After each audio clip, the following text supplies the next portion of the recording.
que leva uma pessoa a optar pelo uso de drogas? Hoje abordaremos um tema que impacta e repercute em todos os níveis de nossa sociedade, a dependência química. Mas qual contribuição a doutrina espírita pode dar nesse campo? Começa agora o programa Transição. A dependência química é uma situação em que a pessoa começa a sentir falta e necessidade de drogas, de elementos químicos, né, propriamente ditos, para preencher alguma sensação que o organismo eventualmente gere sensações de falta. A dependência química é uma doença como outra qualquer. Ela já nasce com o ser humano. Ela tem uma herança genética. Ela tem a sua parte, portanto, a parte biológica. Tem a parte psicológica, tem a parte social e tem a parte espiritual. A parte biológica tem a ver com a herança genética. As pessoas já nascem com a predisposição à doença. Elas não nascem com a doença. Se ele começar a ter comportamentos que o expõem ao uso da droga, ele vai ter que começar a fazer o uso, vai ter que acionar essa predisposição e aquilo que estava em forma latente vai se tornar imanente. E aí ele vai então apresentar os primeiros sintomas da doença, que é a dependência química. Então a origem dela é uma origem genética, que algumas pessoas gostam de chamar de karma, mas nem sempre as nossas predisposições elas precisam ser ativadas. Dependendo do comportamento que a pessoa tem, ela vai conviver, vai viver e vai desencarnar depois de tantos anos de existência, e essa predisposição pode não ser nunca acionada. O espírito traz essa tendência, esta sensibilidade para ser vencida. Deixar claro que nós trazemos tendências, cada um de nós em um determinado ponto, mas tendências a coisas que são melhores ou não tão boas, mas para ser vencida. Nós não trazemos para fracassar. A pergunta que fica sempre, então, é como fazer diagnóstico? Como que você detecta que alguém tem, ou é portador, ou está sofrendo de dependência química? Normalmente as pessoas ficam imaginando que possam pedir exames, né? Então, na parte médica, podemos pedir exames, mas nenhum deles nos dá o diagnóstico, o sinal, né, perfeito de que, olha, você viu isso, você detectou isso no sangue, ou detectou isso no cérebro, ou detectou isso em algum lugar do corpo, você tem um dependente químico. Então, não é assim. Na parte psicológica, também não tem como fazer isso. As pessoas dizem, vamos fazer um teste projetivo, vamos fazer um teste de Rorschach, fazer algum tipo de verificação neuropsicológica, você também não vai achar lá o que significa dependência química, dando certeza que é dependência química. Também não vai ser você estudando a história da vida daquela pessoa, o social dela, né? Porque muitas vezes as pessoas falam, mas essa criança, esse adolescente, não teve nada na vida dele que fez ele ir para a dependência química, né? E a parte espiritual também não, porque ninguém nasce obrigado a passar mal, né? Nós temos a chance de poder não precisar do mau jeito, né? Ou do jeito mais duro de poder evoluir. Então o que faz diagnóstico? Existe um conceito em medicina chamado história natural da doença. A história natural da doença é uma maneira pela qual a gente percebe que todas as doenças, aquelas que realmente são semelhantes, têm mais ou menos a mesma história. Pode mudar cenário, pode mudar o personagem, pode mudar a época, o tempo, mas não muda um eixo principal. Como, por exemplo, se uma pessoa tem verminose, a história natural dessa doença chama-se mecanismos de mão-boca. Em qualquer pessoa que tem verminose, em algum momento você vai ver que ela levou até a boca a mão contaminada com ovos de vermes. Esta é a história natural da verminose. Todas as verminoses são assim. Quando você fala de dependência química, ela também tem uma história natural. E é por essa história natural que você faz o diagnóstico. A gente divide essa história em 3 etapas, apenas para fins didáticos, mas elas podem acontecer de maneira simultânea. A primeira etapa da história natural da dependência química é o que nós chamamos de uso social, que é aquele momento em que o adolescente, porque tem as suas dificuldades normais de personalidade, um acanhamento, descobre que bebendo ele se sente mais solto. É quando então eu começo a aprender que usando substâncias químicas psicoativas eu melhoro o meu rendimento social. Isso é o que nós chamamos de uso social. Aqui já podem acontecer alguns problemas, mas o pior deles é o quê? Uma ressaca, né? Nós precisamos tomar cuidado exatamente pelo incentivo que as chamadas drogas lícitas oferecem. Porque se a gente usa esse termo de que são lícitas, significa de que elas são, que o uso é concedido, é mesmo estimulado por forte propaganda, né? O álcool, por exemplo, tem tornado infeliz uma classe muito grande de pessoas, principalmente os jovens, adolescentes, crianças, que são induzidas pela força da propaganda ao uso de uma droga chamada álcool. Do tabaco a mesma coisa. Nós não temos, do ponto de vista social, ainda um desenvolvimento de um processo educativo para mostrar o contrário, que não compensa usar as drogas. O que compensa é não usá-las, é viver saudavelmente de outra forma, né? O que acontece hoje em dia é que os adolescentes não estão usando só álcool, estão usando outras drogas, e drogas pesadas, inclusive, para se sentirem mais bem nesses ambientes, que pode se tornar uma rave, né, uma balada ou coisa parecida. Como a sensação inicial pode se lhe afigurar como sendo uma coisa boa, ele pode buscar na substância química aquilo que ele não encontra em si mesmo, na alma, a força necessária para reagir. Mas é uma saída falsa e mais tarde ele constatará isto se não reagir em tempo, evitando a dependência. A segunda etapa da história natural da dependência química é a manifestação da dependência. Aí é que nós vamos ver que aquele que começou usando, né, que no máximo pode acontecer com ele, ele como sinal de predisposição, quando ele começa a usar, é que o efeito nele não é só desinibidor, ele fica muito eufórico. Mas quando ele entra na segunda fase, ele já começa a dar um outro sinal de que ele está desenvolvendo a doença. Ou seja, é a necessidade de doses cada vez maiores ou de misturar drogas para ter o mesmo efeito. É o que nós chamamos de tolerância ao químico. Por causa da maior quantidade de drogas e misturar drogas, ele começa a ter os seus primeiros sintomas de lesão cerebral, que é conhecido como apagamento, ou os blackouts. É quando bebe, cheira, fuma, tudo que tem direito numa festinha, apaga, e às vezes só vai acordar ou no hospital, ou 3 dias depois em casa, e não lembra o que aconteceu. Isso já significa que tem lesões cerebrais. O dependente químico, álcool, drogas, né? Qualquer dependência, até do fumo, mexe com o comportamento da pessoa. Ela deixa de agir com magia. E isso chama atenção, né? Então a gente observa aquela aí e acaba, quem está mais perto da pessoa, acaba localizando a origem disso. Se é droga, se é álcool. E o álcool tem até o cheiro do álcool. Mas mesmo para um não especialista, ou sem um exame de sangue, por exemplo, a dependência, ela muda a pessoa, muda para pior, né? Então a gente observando, percebe que ela está envolvida com esses problemas. Essa fase é uma fase em que todo mundo percebe que houve uma grande modificação no comportamento e todo mundo aborda esse dependente químico. E aí o que acaba acontecendo? Ele reage de maneira muito violenta. Por isso que na primeira fase, quando ele usa e fica muito alegre, nós chamamos que é a fase do macaco. É o que alegra a festa. Depois é a fase do leão, que é quando mais tem briga em casa, filhos que agridem pais, esposas que são agredidas pelos maridos alcoólicos, porque as pessoas amam os seus filhos, seus maridos, suas esposas e querem ajudá-los, só que eles reagem já de maneira muito agressiva em função da lesão cerebral.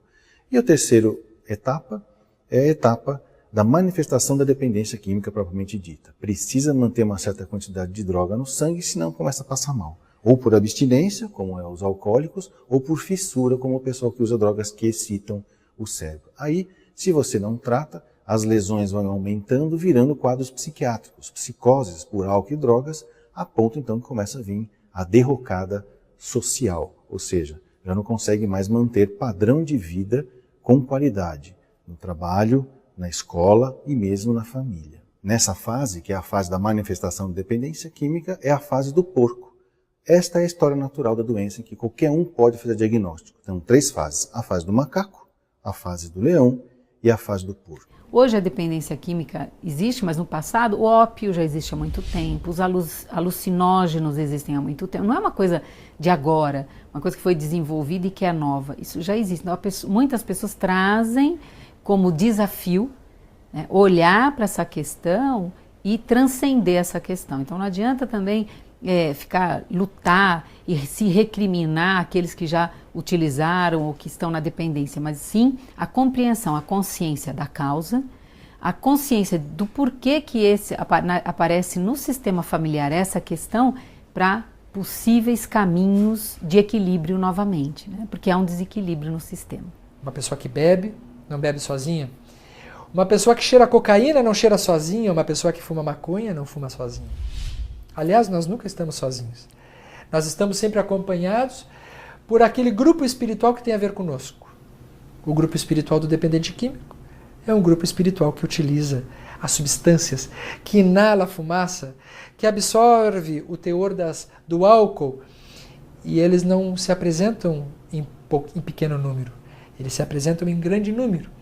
São espíritos que vêm diariamente à casa da pessoa, e a aproximação dos espíritos dependentes ainda, desencarnados, mas dependentes daquela substância, daquelas sensações, propicia a falta, o sentimento de que precisa beber, de que precisa fumar, de que precisa se injetar. E ele cede já por comportamento já automático a essas ações. Então, se a dependência química hoje visita aí muitos lares, jovens, adolescentes, a gente tem visto com crianças com 10, 11 anos, né, até mais jovens. Aquele momento o espírito não conseguiu suplantar apareceu novamente aquela dificuldade. Mas nós podemos vencer sim. Se ela é uma doença, as doenças estão aí para serem curadas. Depende da nossa vontade, depende do nosso desejo, depende da nossa força de buscar ajuda. Porque muitas vezes, sozinho, né? Muitas pessoas dizem, eu paro quando quiser. Não é bem assim, né? A gente sabe que, como todas as doenças, a gente precisa de ajuda, de mãos amigas, aliando o tratamento médico, psicológico, espiritual, para que a gente consiga vencer essa dor tão grande que assola muitos lares. Iremos continuar explorando esse tema juntos, logo após o intervalo comercial. Voltamos já.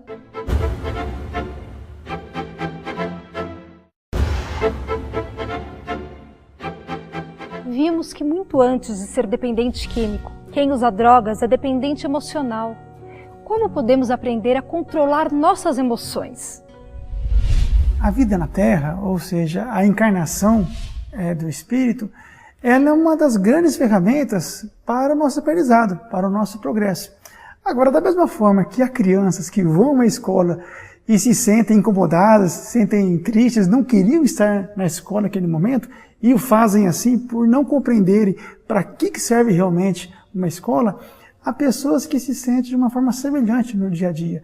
Buscam alguma coisa para suprir uma aparente tristeza, para suprir deficiências que ela possui, lacunas que ela possui na vida. Que todo e qualquer vício, e a dependência química é um vício, ela precisa ser vista no seguinte sentido: o que ele busca, né?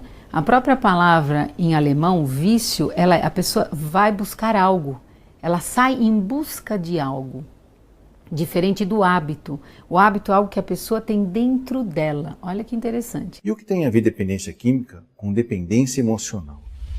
Normalmente, quando nós vivemos situações de muito conflito, principalmente situações de abuso e sensações de abandono, nós começamos a desenvolver alguns comportamentos que nós chamamos de dependência emocional.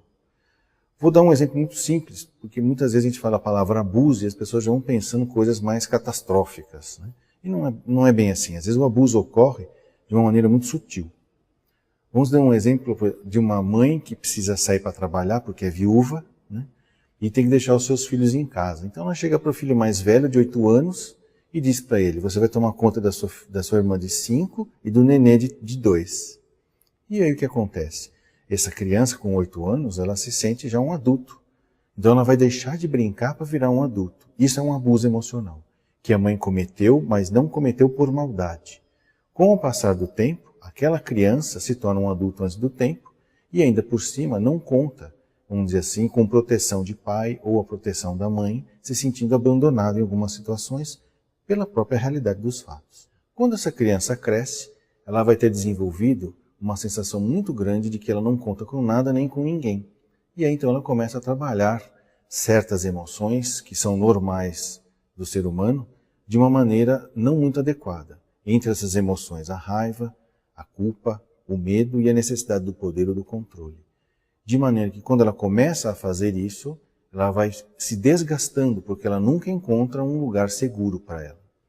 Com isso, ela entra num processo muito fácil de sofrer novos abusos e novos abandonos. Até que chega um momento em que, dentro de um sofrimento enorme, ela vai buscando momentos de alívio. E algumas dessas buscam alívio em substâncias químicas psicoativas, como o álcool, as drogas e os calmantes. Ou buscam alívio em comportamentos compulsivos, como sexo, como trabalhar compulsivamente, comer compulsivamente e assim, algumas coisas que lhe dão a sensação de prazer que na realidade é uma compensação das dores. O dependente químico ele não consegue conter as angústias, ele precisa de uma substância para resolver o seu problema. E nesse ato, nesse impulso, ele utiliza uma substância para, gerando uma sensação de prazer na área de recompensa cerebral, no circuito de recompensa cerebral, ele ter a sensação de gratificação. A dependência emocional, portanto, é um pano de fundo de todo dependente químico, né? Porque ele transfere essa dependência para a droga, mas ele depende emocionalmente também de coisas, de pessoas e de lugares. A dependência que nós sentimos pelas pessoas ou por algo sempre é algo que a gente se sente fragilizado e nós não conseguimos ver em nós a possibilidade de vencer um obstáculo, por exemplo. Muitas pessoas se ligam a outras de forma até doentias, uma dependência que vai até tolher o seu livre-arbítrio. Você não faz nada se aquela outra pessoa não estiver vinculado a você, ou se ela não te ajudar, ou se ela não estiver presente, enfim. Emocionalmente a gente fica envolvido e não consegue perceber que nós somos seres criados por Deus, né? Nós somos a sua manifestação. E em cada um de nós está todas as possibilidades de vencer qualquer obstáculo que se apresente. Nesse sentido, então, nós entramos na parte psicológica da doença, da dependência química, que por causa dessa dependência emocional, todos os mecanismos de defesa egóica, psicologicamente falando, são usados para negar a doença. E isso não é feito de maneira ativa e consciente. O que significa isso? O dependente químico, ele não percebe que é doente por mecanismos inconscientes do seu aparelho psíquico. É diferente da mentira. Por isso que o dependente químico acha, ou as pessoas acham que o dependente químico está sempre mentindo, mas ele não está. Ele realmente não percebe o que está acontecendo, porque a negação dele é muito grande e tudo isso é um processo inconsciente. Aí vem uma pergunta. É contagioso, então, se eu conviver com o dependente químico, eu pego dependência emocional e pego dependência química? Não.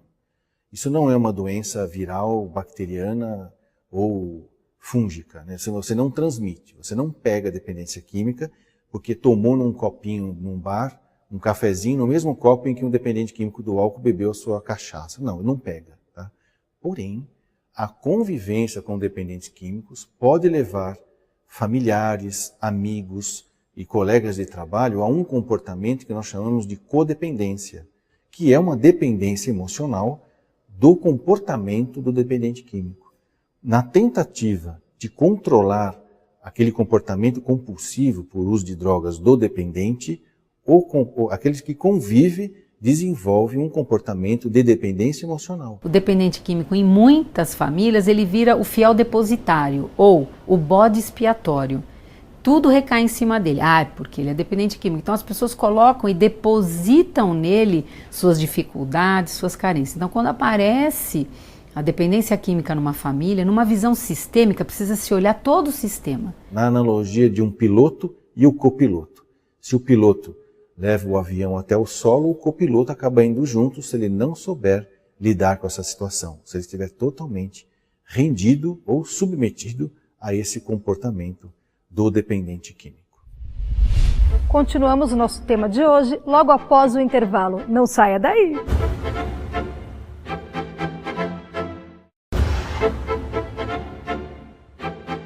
O Transição está de volta e o tema de hoje é a relação entre as dependências que todos, em algum grau, temos. Como que eu lido com o dependente químico?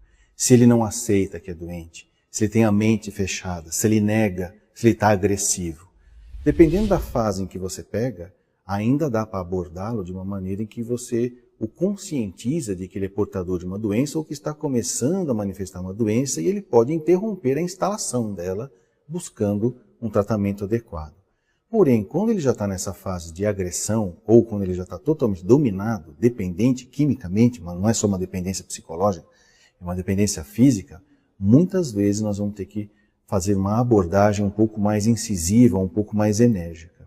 Por isso que andaram surgindo, vamos dizer assim, metodologias de tratamento para o dependente químico, principalmente quando ele já está totalmente dominado e naquela vala, social em que ele já não toma banho, já não come, vive pelas ruas, vende as coisas, pode até ter caído na criminalidade, de roubar, de se prostituir. Essa é a perda espiritual da dependência química, é a perda dos valores éticos e morais mais nobres da vida. Muitas vezes nessa etapa, o dependente químico está em risco de vida e pode colocar em risco de vida as pessoas que estão à sua volta, por exemplo, filhos pequenos ou mães idosas que tomam conta desse dependente químico. Quando isso ocorre, existe então o que nós chamamos de internação involuntária.